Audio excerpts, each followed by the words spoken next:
ஈரானுக்கும் அமெரிக்காவுக்கும் நடுவில் இன்னைக்கு ஒரு சீஸ்ஃபயர் டீல் ஆனது கையெழுத்தாக வேண்டியது. ஆனால் தவிர்க்க முடியாத சில காரணங்கள்னால அது தள்ளி போடப்பட்டதா அமெரிக்காவோட அதிபர் அவர்கள் ஒரு செய்தியை வெளியிட்டிருக்காரு.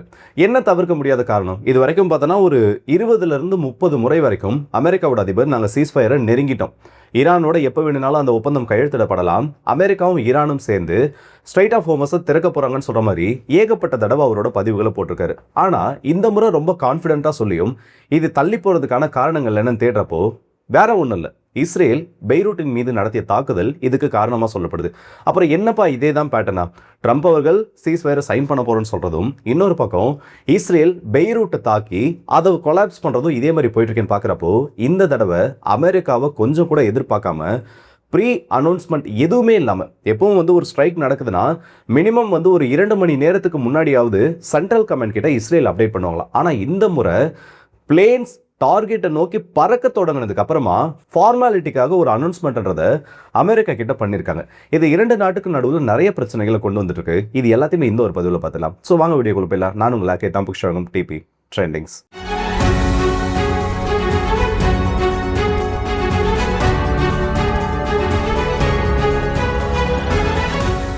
அமெரிக்காவோட அதிபர் அவர்களுக்கு 80வது பிறந்த நாள். அமெரிக்காவோட அரசியல் வரலாறு எடுத்து பார்த்தோன்னா அதை தவிர்க்க முடியாத ஒரு இடத்த இவர் அடைஞ்சிட்டு இருக்காரு. 2 முறை அமெரிக்காவோட அதிபராக இருக்கிறது மட்டும் இல்லாமல் இவரோட அந்த ரொம்ப ஃபார்வர்டான சில அறிவிப்புகள், அதுவும் மற்ற நாடுகளை இவர் எப்படி ட்ரீட் பண்ணுறாருன்றது கொஞ்சம் கான்ட்ரவர்சியலான ஒரு பிரசிடென்ட்டாகவே இவர் வச்சிருக்கு.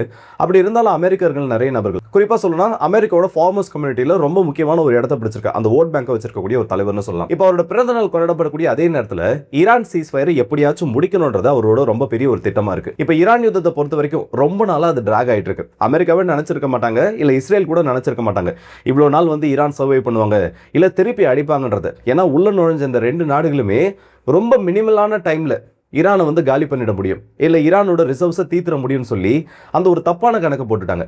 ஆனால் ஈரானுக்கு ரிசர்வ்ஸ் காலியாச்சோ இல்லையோ, அடிக்க தொடங்கி இந்த 2 நாடுகளுக்கும் ரிசர்வ்ஸ் பக்கவாக காலி ஆயிடுச்சு. அவங்களோட சர்ஃபேஸ் டு ஏர் மிசைல் சிஸ்டம்ல இருந்து அவங்களுக்கு அஃபென்சிவ்க்கு தேவையான வெப்பன்ஸ் வரைக்கும் ரஷ்யா உக்ரைன் யுத்தத்தில் கூட உக்ரைன் சொல்லக்கூடிய அந்த நாட்டுக்கு செய்யக்கூடிய உதவிகள் மூலயமா 4 வருஷமா தப்பிச்ச அமெரிக்கா இந்த ஈரான் யுத்தத்தில் 4 நாளில் மாட்டிக்கிச்சு. ஒத்துக்க மனசுலனாலும் அதுதான் உண்மை. அவங்களோட ஸ்டாப் வெயிட்ஸ் டெப்ரிட் ஆகுறதுன்றதே அது தெளிவாக காமிச்சு கொடுத்துருச்சு. சரி, ஓகே, இப்போ யுத்தம் முடியறதை அனௌன்ஸ் பண்ணாதான் ட்ரம்ப் அவர்கள் வெற்றியாளராக அனௌன்ஸ் பண்ண முடியும். அண்ட் அவரோட பர்த்டே டைமில் அதை அனௌன்ஸ் பண்ணுறது இன்னொரு ஸ்பெஷலான ஒகேஷனாக இருக்கும். அவர் பெரிய அளவில் அதை ஃப்ளெக்ஸ் பண்ணி காமிப்பார். ஆனால் இஸ்ரேல் இருக்க வரைக்கும் அது நடக்கிறதுக்கான வாய்ப்பு இல்லை. முதல்ல என்னென்ன முன்னேற்பாடுகள் அமெரிக்கா பண்ணாங்க, அந்த டீல் எவ்வளோ க்ளோஸாக வந்துச்சுன்னு நான் சொல்லி முடிச்சிடுறேன். ஈரானுக்கும் அமெரிக்காவுக்கும் நடுவில் இன்னைக்கு சீஸ்ஃபயர் டீல் சைன் பண்ணப்பட போகிறதா ட்ரம்ப் அவர்களே நேரடியாக ஒரு அறிவிப்பு கொடுத்திருந்தார். நேற்று கொடுத்திருந்தாரு. அதுக்கு பின்னாடி ஒரு விஷயத்தையும் சொல்லியிருந்தார். அதாவது பல மாதங்கள் கழிச்சு ஸ்ட்ரைட் ஆஃப் ஹோமஸ் ஆனது நாளைக்கு ஓப்பன் பண்ணப்படும். இது வரைக்கும் இல்லாத அளவுக்கு மீடியேஷன் ஆனது அமெரிக்காவுக்கும் ஈரானுக்கும் நடுவில் ரொம்ப சக்ஸஸ்ஃபுல்லாக நடந்துருச்சு. இந்த சீஸ்ஃபயர் டீலானது உலக வரலாற்றிலே, அதாவது 2 நாட்டுக்கும் மத்தியில் இதுவரைக்கும் ஏற்படுத்தப்பட்ட அந்த ஒரு போர் நிறுத்த ஒப்பந்தத்தில் ரொம்ப முக்கியமான இடத்த பிடிக்க போகுது. இதுக்கப்புறம் அமெரிக்காவும் ஈரானும் சேர்ந்து பல்வேறு துறைகளில் வளர்ச்சியை கொண்டு வர போறாங்க. இது ஈரானுக்கு ரொம்ப முக்கியமான ஒரு தருணமா இருக்க போகுது. இந்த வளர்ச்சியை கொண்டு வரதுக்காக ஈரான் அவங்களோட அணு ஆயுதங்களையும் அணு ஆயுதத்தை தாங்கி சென்று தாக்குதல் நடத்தக்கூடிய அந்த ஏவுகணை தொழில்நுட்பத்தையும் கைவிட்டுருவாங்க. அவங்க உருவாக்கி வச்சிருக்கக்கூடிய என்ரிச்டு யுரேனியம்ன்றதும் அமெரிக்கா கிட்ட கொடுக்க விருப்பப்பட்ட அவங்க கொடுக்கலாம். இல்ல அப்படி இல்லையா, அமெரிக்காவோட மேற்பார்வையின் கீழ் அந்த என்ரிச்டு யுரேனியம் ஈரானுக்குள்ளேயே வச்சு அவங்க செயலிழக்க வைக்கிறது, இல்லை அதை திரும்ப டவுன் பிளைண்டிங் மூலயமா அந்த என்ரிச்டு யுரேனியமை திரும்ப பழையபடி யுரேனியம் அதோட இம்பியூரிட்டிஸை கலந்து காலிப்படுறதுன்னு சொல்லி அதை ஈரானுக்குள்ளேயே வச்சு அழிக்கிறதுக்கான ப்ராசஸ்லையும் ஈடுபடுவாங்கன்னு சொல்லி ஒரு அறிவிப்பு கொடுத்திருந்தார். இதை கேட்குறப்பவே தெரியும், சரி ஓகே, அவர் ஏதோ சொல்லிட்டு இருக்காரு, யுரேனியம்னு ஒரு கேட்டகரி உள்ள வரப்போ ஈரான் கண்டிப்பாக அதை கொடுக்க மாட்டாங்கன்னு. எப்போ அதை கொடுப்பாங்கன்னா ஒட்டுமொத்த பொருளாதார தடைகளும் ஈரானின் மீது இருந்து விலக்கப்படுது, திரும்பவும் வேர்ல்டு மார்க்கெட்டுக்குள்ள ஈரான் அலோவ் பண்ண போறாங்கன்னா தான் அதை அவங்க கொடுக்கறது சரியா இருக்கும். சரி, அது சம்பந்தப்பட்ட சில ஹிண்ட் வரப்போ மேபி இது சைன் ஆகிடுமோன்னு ஒரு எண்ணமானது இருந்துச்சு. ஆனால் இஸ்ரேல் இருக்க வரைக்கும் இந்த இடத்துல ஈரான் ஒப்பந்தம் இல்லை. இஸ்ரேலோட அனுமதி இல்லாமல் அமெரிக்கானால எதையும் பண்ண முடியாதுன்றத தெளிவா இஸ்ரேல் காமிச்சிட்டாங்க. சீஸ்ஃபயர் இன்னைக்கு ஈரானோட டைமின் படி பார்த்தா, மிடில் ஈஸ்டோட டைம் ஜோன் படி பார்த்தோன்னா 2 to 3 மணிக்குள்ள சைன் ஆயிடும்னு ஒரு அப்டேட் ஆனது வெளியில் வந்துருச்சு. இஸ்ரேல் காலையிலேயே பெய்ரூட்டை அடிக்க ஆரம்பிச்சிட்டாங்க. லெபனனோட தலைநகரம், அந்த தலைநகரத்தோட சப் அப்ஸா இருக்கக்கூடிய புறநகர் பகுதியில் இருக்கக்கூடிய டஹியே போன்ற பகுதிகளில் கண்மூடித்தனமான தாக்குதல், ஒரு 40+ அதிகமான டார்கெட்ஸை ஐடென்டிஃபை பண்ணி அடிச்சதா சொன்னாங்க. இந்த தாக்குதலை எதுக்கு பண்ணணும்? முதல்ல நீங்கள் ஒரு இடத்த அடிக்கிறீங்கன்னா அதுக்கான வேலிடான ஒரு ரீசன் இருக்கணும். இப்போ அமெரிக்கா இதுக்கு முன்னாடி சொன்னது எல்லாமே பார்த்தோன்னா இஸ்ரேல் வந்து அவங்களோட செல்ஃப் டிஃபென்ஸ்க்காக இந்த ஸ்ட்ரைக்கை பண்ணியிருக்காங்க. ஆனால் காலையில் இஸ்ரேல் இந்த தாக்குதல் நடத்துக்கு ஒரு ரீசனாக சொன்னது என்னன்னு பார்த்தோன்னா, லெபனன்ல இருந்து ஒரு 10 ட்ரோன்களுக்கும் அதிகமாக வடக்கு இஸ்ரேல் பகுதியை நோக்கி வந்துருச்சு. ஒரு சில ட்ரோன்கள் கீழே வந்து இம்பாக்டை ஏற்படுத்துச்சு, ஆனால் அதனால பெரிய அளவு பாதிப்பு இல்லைன்னு சொல்லி ரிட்டாலியேஷனாக இந்த ஒரு ஸ்ட்ரைக்கை பண்ணதான் சொல்லியிருக்காங்க. அமெரிக்காவோட அதிபர் ட்ரம்ப் அவர்கள் இந்த ஸ்ட்ரைக் முடிஞ்சதுக்கு அப்புறமா இஸ்ரேல் பண்ணுறது ரொம்ப பெரிய ஒரு தவறு, ஆல் டைம் க்ளோஸ், அதாவது ஈரான் யுத்தம் தொடங்கினதுக்கு அப்புறம் ரொம்ப நெருக்கத்தில் 2 தரப்பும் நின்றுட்டு இருக்கோம். அமெரிக்காவும் ஈரானும் சேர்ந்து அந்த ஒப்பந்தத்தில் கையெழுத்து போட போறப்போ இஸ்ரேல் இந்த மாதிரி பண்ணியிருக்க கூடாது. இது இந்த சீஸ்ஃபயரை வந்து இன்னும் அடுத்த கட்டத்தை நோக்கி போவிட பண்ணது மட்டும் இல்லாமல் இஸ்ரேல் தன்னிச்சையான சில முடிவுகளை எடுக்க தொடங்கியிருக்காங்கன்னு அவரோட சோஷியல் மீடியாவில் ஒரு பதிவை போடுறாரு. இதை ஜஸ்ட் ஒரு ஸ்டேட்மெண்ட்டாக மட்டும் அவர் சொல்லலை. இன்னைக்கு மிடில் ஈஸ்ட்ல இருந்து வரக்கூடிய சில சோர்சஸ் மற்றும் அமெரிக்காவோட சில அதிகாரிகள் பேசுறதா அல்ஜசீரா போன்ற செய்தி ஊடகங்களில் வரக்கூடிய செய்தியை பார்க்குறப்போ அவர் சொல்கிறது ஆல்மோஸ்ட் உண்மைதான்.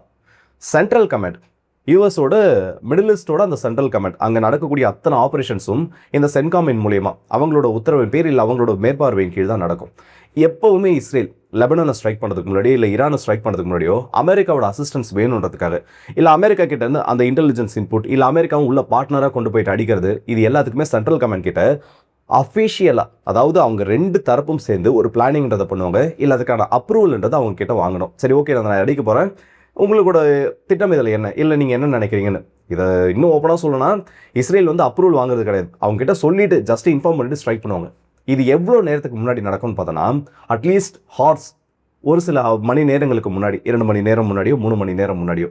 ஆனால் இந்த முறை நடந்த தாக்குதலானது அந்த ஃபைட்டர் ஜெட்ஸ் டேக் ஆஃப் ஆனதுக்கு அப்புறமா. நினச்சி பாருங்கள் நீங்கள், லெபனன்ன்றது இஸ்ரேலோட பார்டர் ஷேர் பண்ணக்கூடிய ஒரு கண்ட்ரி. இஸ்ரேல்லேருந்து, அதாவது ரொம்ப இந்த காசா பக்கத்தில் இருக்கக்கூடிய ஏதாச்சும் ஒரு பேஸ்லேருந்து ஒரு ஃபைட்டர் ஜெட் கிளம்புனா கூட வெறும் சில நிமிஷம்ன்றதே ரொம்ப அதிகம் தான். அந்த டைமுக்குள்ளே அதனால லெபனனுக்குள்ளே நுழைஞ்சு பெய்ரூட்டின் மீது தாக்குதல் நடத்த முடியும்.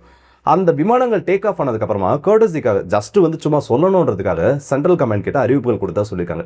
ட்ரம்ப் அவர்கள் வந்து கண்டிப்பாக இந்த தாக்குதலை எதிர்பார்த்திருக்க மாட்டார். ஏன்னா இப்போதைக்கு அவருக்கு வேறு வழி இல்லை. நம்ம வந்து எப்படியாச்சும் இந்த இடத்துல சீஸ்ஃபயர் கொண்டு வந்தாகணும் ஈரான் கிட்ட. சரி, எப்படியாவது ஈரானை ஏமாத்தியாவது நான் இதெல்லாம் பண்ணுறேன், அதெல்லாம் பண்ணுறேன், இதெல்லாம் நான் உங்களுக்காக, உங்களோட அதாவது வேர்ல்டு மார்க்கெட்டில் ஈரான் அலோவ் பண்ணுறேன், ஈரானினோட எண்ணெயின் மீது போடப்படக்கூடிய அந்த சாங்ஷன்ஸை நான் ரிமூவ் பண்ணுறேன், அப்படி இப்படின்னு எதையோ சொல்லி ஈரானை சீஸ்ஃபயருக்கு நெருக்கமாக கொண்டு வரப்போ இஸ்ரேல் உள்ள நுழைஞ்சு அடிக்கிறாங்க. ஆக்சுவலாக இஸ்ரேலோட பிளானே இதுதான். இப்போ ஈரான் கண்டிப்பாக ரிட்டாலியேட் பண்ணுவாங்க. பெய்ரூட்டின் மீது நடத்தப்பட்ட தாக்குதலுக்கு ஐஆர்ஜிசியும் சரி, ஈரானோட அரசும் சரி, இஸ்ரேலுக்கு எதிரான பெரிய கண்டனங்கள் தெரிவித்தது மட்டும் இல்லாமல் கண்டிப்பாக இதுக்கான ரெஸ்பான்ஸ் இருக்குன்னு சொல்லியிருக்காங்க. இஸ்ரேலும் அவங்களோட அலர்ட்டை ரொம்ப ஹையஸ்ட் லெவலாக, எப்படி வந்து இந்த 12 நாள் யுத்தம் தொடங்குறப்பவும் இப்போ பிப்ரவரி மாதம் 28ஆம் தேதியும் அந்த ஹை அலர்ட்ன்றது கொண்டு வந்தாங்களோ அதை இன்னுமே எக்ஸ்டெண்ட் பண்ணியிருக்காங்க. அப்படி இருக்கப்போ மீண்டும் ஒரு ரிட்டாலியேஷன் நடந்தனா அது இந்த 2 நாடுகளையும் யுத்தத்துக்கு நெருக்கமாக தான் கொண்டு போகும். அதை தான் அவங்களும் பண்ணிட்டு இருக்காங்க. ஸோ இஸ்ரேலை பொறுத்த வரைக்கும் ஈரான் அந்த நியூக்ளியரைசேஷன், அவங்க கிட்ட இருக்கக்கூடிய அணு ஆயுதங்கள் அவங்க கம்ப்ளீட்டாக அந்த ப்ராஜெக்டை விடுற வரைக்கும் இஸ்ரேல் ஒதுங்க போகிறதுலாம் தெரிஞ்சு போச்சு. அமெரிக்கா தான் வந்து இந்த இடத்துல இஸ்ரேலை விட்டு தள்ளி போகிறாங்களே.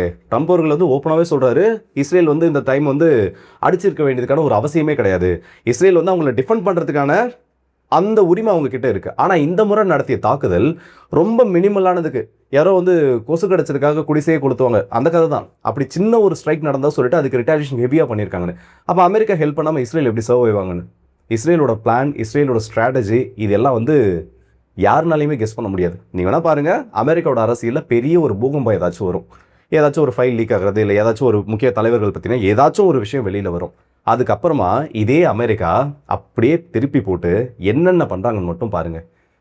இது ரொம்ப நாள்லாம் இல்லை, ஈரான் சீஸ்ஃபயர் சைன் ஆகிட்டாலும் ஆகலைனாலும் அடுத்து பெரிய ஒரு ஸ்ட்ரைக்கை பண்ணுறதுக்கு இஸ்ரேல் ரெடி ஆகிட்டு இருப்பாங்க. அது அமெரிக்காவுக்கும் தெரியும் நல்லா. இப்போதைக்கு அந்த சீஸ்ஃபயர் சைன் ஆகணுன்றதுக்காக இதெல்லாம் கொஞ்சம் இஸ்ரேலை விட்டு தள்ளி போகிற மாதிரி தெளிவாக காமிச்சிட்டு இருக்காங்க. எது உலகத்தில் நடந்தாலும் சரி, இஸ்ரேலை அமெரிக்கா கைவிடுறதுன்றது அவ்வளவு சுலபத்தில் நடக்காது. இது நடக்கணும்னா அரபு இஸ்ரேல் யுத்தம் நடந்தப்பவே பண்ணியிருக்கலாம். அணு ஆயுதம்னு சொல்லக்கூடிய ஒற்றை ஏவுகணையை நான் மிடில் ஈஸ்ட்ல ஏவுன்னு சொல்லி இஸ்ரேல் நின்னப்போ வேற வழி இல்லாமல் அமெரிக்கா ஒத்துக்கிட்டாங்க. ஸோ திரும்பவும் அதுதான் அந்த இடத்துல நடக்கும். அதை பற்றின அப்டேட்ஸ் அடுத்தடுத்து வரப்போ இந்த மிடில் ஈஸ்ட் செய்திகளை பார்ப்போம். இந்த வீடியோ பற்றி உங்களோட கருத்துக்களை மறக்காம கமெண்ட்ஸ் சொல்லுங்கள். அடுத்த வீடியோ சந்திப்போம். அது வரைக்கும் இந்த வீடியோ உங்களா இருக்கு.